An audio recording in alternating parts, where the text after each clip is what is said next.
To begin, my family's past is pretty tragic. When I was really young, my parents were in a serious car accident. My dad didn't make it. He died in the hospital from his injuries. My mom survived, but she was left with permanent damage that still makes it hard for her to walk. My dad left us the house, and my mom and I stayed there for years. When I was around 10, she started dating again, which meant she was gone a lot.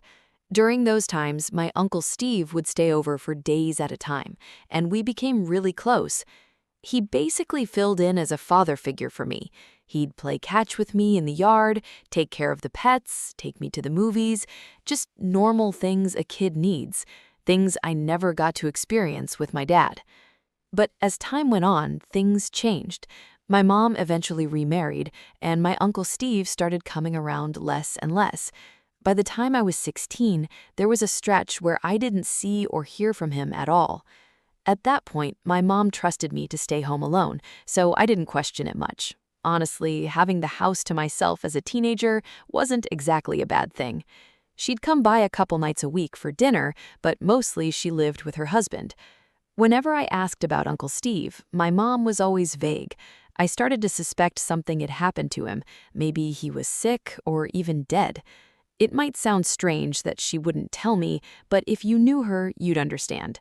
After everything she went through, she became the kind of person who avoids causing anyone pain, even if it means hiding the truth. By the time I turned 18, the house was basically mine. My mom had fully moved on to her new place. And yeah, being an 18-year-old with your own house comes with all the usual stuff. Friends over late, girls coming by, things staying messy for way too long. Still, I missed Uncle Steve. He had been the closest thing I had to a dad, and sometimes being alone in that big house got to me. It could feel quiet in a way that wasn't peaceful, just empty. The only constant was my dog, Jojo. He was an Australian shepherd, about 13 years old at the time. Old, but still loyal, he slept next to me every night. Then, one night in January, right after Christmas, since the tree was still up, I woke up and noticed Jojo wasn't in bed. I figured he went downstairs, maybe needed to go out. I called his name while heading down the stairs, but got no response. When I reached the kitchen, I saw him standing in the dark, completely still, staring down the basement stairs. I usually left that basement door open. Jojo didn't move, except for briefly glancing at me before locking his focus right back down the stairs. I stepped closer and asked, "What is it, boy?" His tail gave a small wag for a second, then went stiff again. I turned on the basement light and looked down. Jojo edged forward slightly, but didn't bark. Something about the way he was acting sent a chill through me. Of all places for a dog to fixate like that, the basement is the worst. I turned the light back off, grabbed him by the collar, and brought him upstairs. I shut the door behind us so he couldn't go back. Yeah, it creeped me out, but more than anything, I kept wondering what he had heard. I tried to go back to sleep, but my mind wouldn't settle. Every few minutes, Jojo would lift his head and stare toward the doorway, like he was still hearing something downstairs. Eventually, I decided I was going to check it out. I wasn't about to call my mom in the middle of the night saying I was scared. Growing up without a dad kind of forces you to toughen up early. I went back downstairs, and halfway there, I heard Jojo following me. As soon as he reached the bottom, he went straight back to the basement door and froze in the exact same spot as before. I stood next to him, staring into the darkness. I don't know why I did it, but I called out, "Is someone there?" No answer.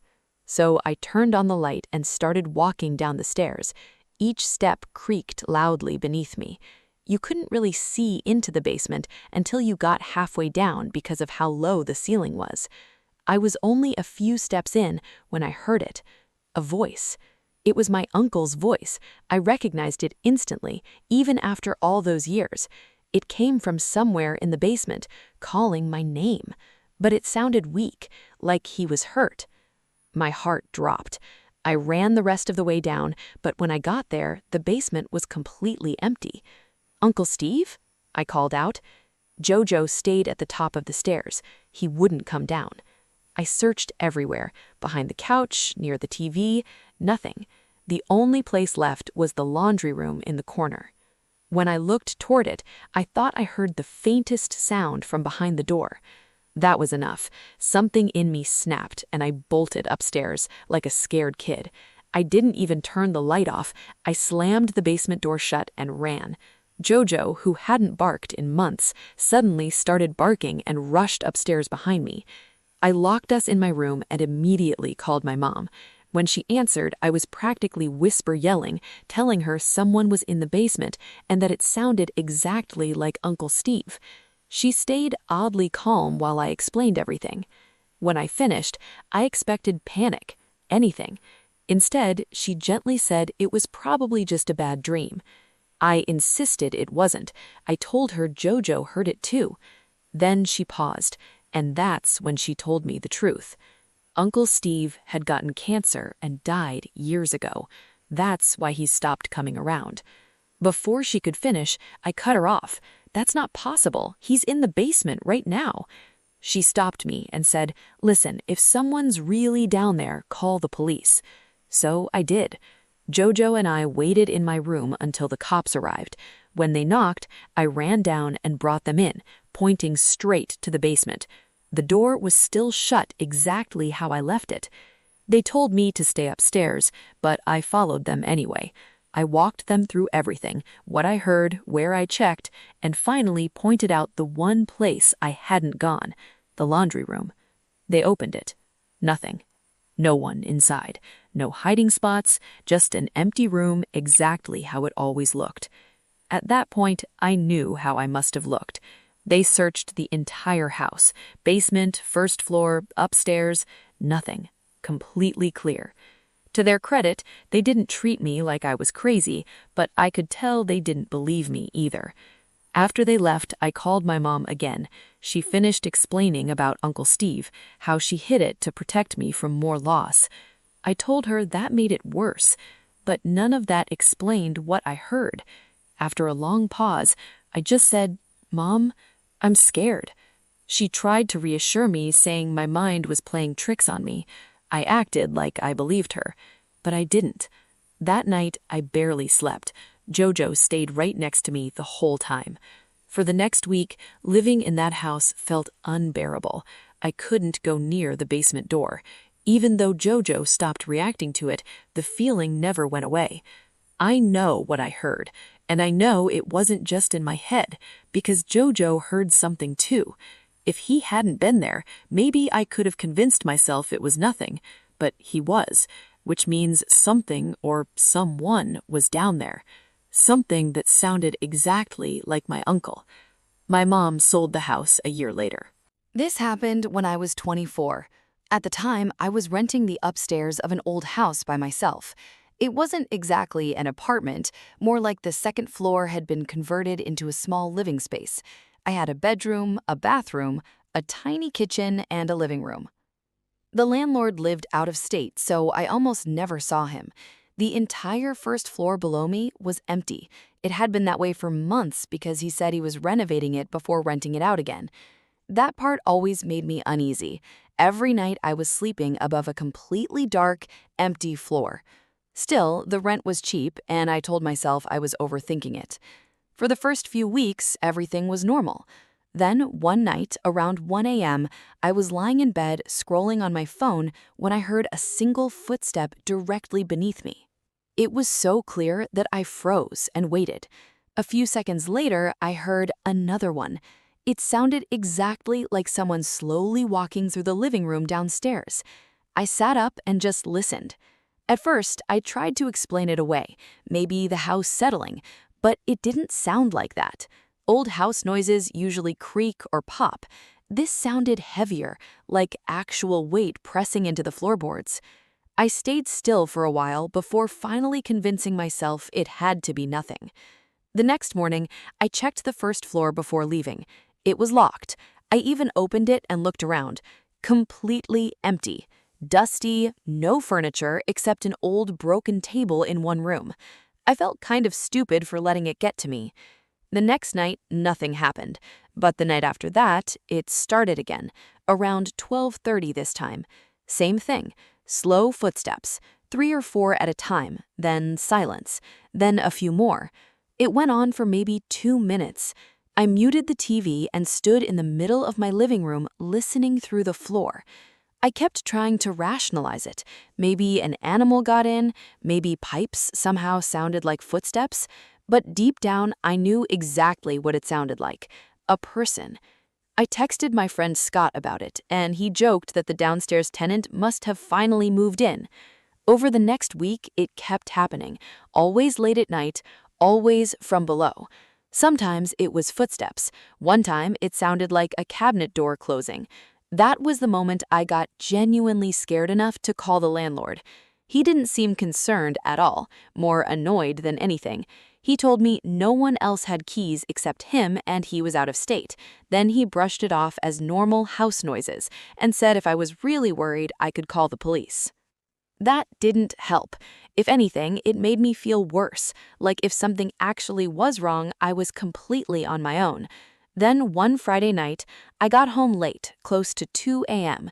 The second I walked into my apartment, something felt off. I can't explain how. Nothing looked different. The lights were off just like I left them, but something felt wrong. I stood there listening. At first, it was quiet. Then, suddenly, right below me, I heard a loud thud, like something hitting a wall or furniture. I jumped back so fast I almost tripped. Then came the footsteps again. That was enough. I left immediately and sat in my car with the doors locked. This time, I called the police. 2 officers showed up and searched the first floor and the outside of the house. They found nothing. No signs of forced entry, no one inside. They were polite, but I could tell they thought I had worked myself up over nothing. For the next few days, I started second-guessing myself. Maybe they were right. Then small things started happening. One day, I came home and noticed the first floor door was slightly open, just an inch. I knew I had closed it. Another time, I smelt cigarette smoke near one of the downstairs windows. I didn't smoke, and none of my neighbors did either, at least not nearby.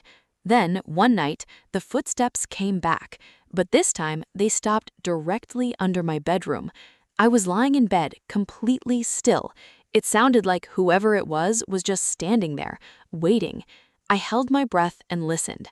After a few seconds, I heard a soft tapping, 3 taps, then silence.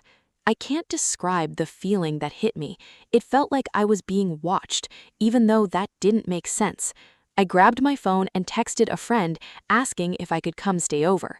While I waited, the tapping happened again, 3 more taps, same spot. I didn't wait for a reply. I left immediately without even changing. The next day, my friend came back with me because I refused to go alone.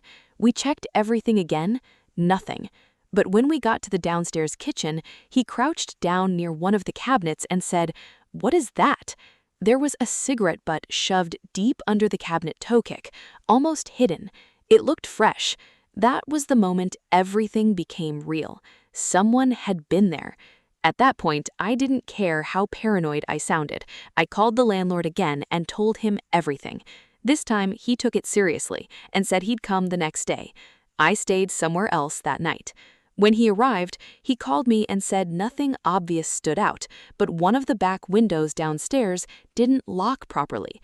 It looked closed, but from outside, someone could force it open just enough to squeeze through. He said it was possible someone had figured that out and was using the empty first floor when no one was around. Hearing that made me feel sick. I asked if he'd fix it immediately. He said yes, but at that point, I was already done. That same evening, I went back one last time to grab some clothes and my laptop. I was upstairs packing when I heard something new, a cough, clear as day. It came from the hallway downstairs. I froze for maybe 2 seconds, trying to process it. Then I grabbed my bag and ran out as fast as I could, leaving half my stuff behind. From my car, I called the police again. This time, they actually found evidence. Near the back window, there were fresh marks and dirt on the sill, and inside a closet downstairs, they found an old blanket that definitely hadn't been there before. Someone had been staying there. I moved out that weekend. Ever since then, every noise I hear at night hits differently. My name is Chris, and this happened when I was 22. At the time, I was living upstairs in a mother-daughter style house that my parents owned. My older brother Tom lived downstairs. The setup worked pretty well. My upstairs space was basically one large open area for the living room, kitchen, and dining space, with a hallway leading to the bathroom, a spare room I used as a walk-in closet, and my bedroom at the very end. Tom had his own separate entrance downstairs, but there was also a door inside the house that connected both floors, so we had privacy but could still get to each other if needed. One week, Tom went to Mexico with his fiancée, leaving me alone in the house. That night started off completely normal. I got home around 7, turned on the TV, and started making dinner. Just chicken and rice, something simple. Everything felt routine. While I was cleaning up, I thought I heard a noise from downstairs. It was just a dull thud. Nothing specific, like something hitting a wall or the floor. I paused and listened. At first, I brushed it off as something settling, or maybe something shifting slightly. The downstairs had already been empty for a few days. Still, it felt random enough that I muted the TV and stood there for a bit. Nothing else happened. I didn't like the idea of ignoring it, though, so I went over to the door that led downstairs, which was already open, and went to check. I turned on the lights and walked through everything: the living room, kitchen, bedroom, bathroom.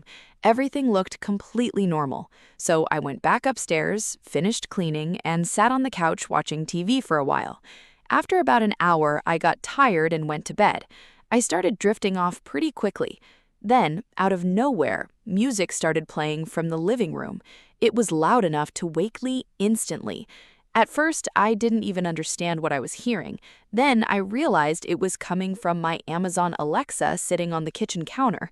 The song itself was some slow instrumental track I had never heard before. It had a strange, almost dark tone to it. Half annoyed, I yelled from my bed, "Alexa, stop!" Nothing. I said it again. Still nothing. Now, irritated, I got out of bed, walked into the hallway, and said it louder, "Alexa, stop!" This time, the music shut off immediately. I stood there for a second, already assuming it was just some kind of glitch. Then I went back to bed. A few minutes later, just as I was about to fall asleep again, I heard Alexa say, "Sorry, I didn't quite get that. I'm having trouble understanding." That made me get up again. I walked into the living room and unplugged it from the wall completely. That should have been the end of it. I went back to bed and fell asleep pretty quickly. I don't know how much time passed, but I woke up suddenly to loud music again. For a moment, I was too half asleep to process it. Then it hit me. The music was coming from the living room again. I shot out of bed immediately. There was no way it should have been on. I had unplugged it. This time, I walked down the hallway slower. Something didn't feel right anymore. As I got closer, I called out again, "Alexa, stop!" The music stopped instantly. I looked over at the counter. The Alexa was plugged back into the wall. I just stood there staring at it. I knew I had unplugged it. I remembered doing it clearly. Unless I somehow sleepwalked and plugged it back in, but that didn't make sense. That's when the feeling hit me. Something was wrong. Really wrong. I didn't check anything else. I just turned around, went back to my room, and locked the door. Thankfully, it had a lock. I grabbed my phone and texted Tom, asking if he had come back early and was messing with me, but as I was typing, I saw his location under his name, Mexico. At that point, it stopped feeling weird and started feeling like a nightmare. I dragged a chair over to the door and sat there, listening. For the first few minutes, everything was completely silent. Then I heard something I'll never forget. From the living room, a whisper. Quiet, but clear enough. "Alexa, play." Then something I couldn't make out. My entire body went numb. Before I could even react, Alexa responded, and music started blasting again. I've never felt fear like that in my life. I grabbed my phone and called 911, but instead of staying quiet, I started yelling that I was calling the police and telling whoever was out there to get the hell out. I don't even know why I did that. I think I just panicked. I wasn't thinking about catching anyone, I just wanted them gone. The music was so loud I couldn't hear anything else. The operator answered, and I told them someone was inside my house. When the song finally stopped, I yelled again, "Alexa, stop!" It worked. A few minutes later, the police arrived. I stayed in my room until they were inside and calling my name. When they came out, I explained everything. They searched upstairs, then went downstairs. After a while, they came back and said there was no one in the house. I didn't know how to feel about that. Relieved, but also uneasy, because if no one was there, then where did they go? One of the officers told me something that made it worse. When they arrived, the front door was wide open. I knew for a fact it had been closed at the very least. That meant whoever it was had left through there, but it didn't explain how they got in. After they left, I locked everything, front door, the door to downstairs, and barely slept the rest of the night. The next day, I couldn't stop thinking about something. Tom had been gone for days. The downstairs had been empty. I couldn't shake the feeling that someone might have been staying down there and only came upstairs that night to mess with me. That idea bothered me more than anything else. I stayed at a friend's place the next night. When Tom got back 2 days later, I told him everything. We searched the house again but found nothing missing or out of place. Honestly, he probably wouldn't have believed me if I didn't have proof that the police had come. The first thing we did was install cameras, front, back, and inside near both doors. Nothing like that ever happened again. Eventually, our parents had us move out so they could rent the house. And honestly, I was glad to leave, because when something like that happens, it sticks with you, and it always feels tied to the place where it happened.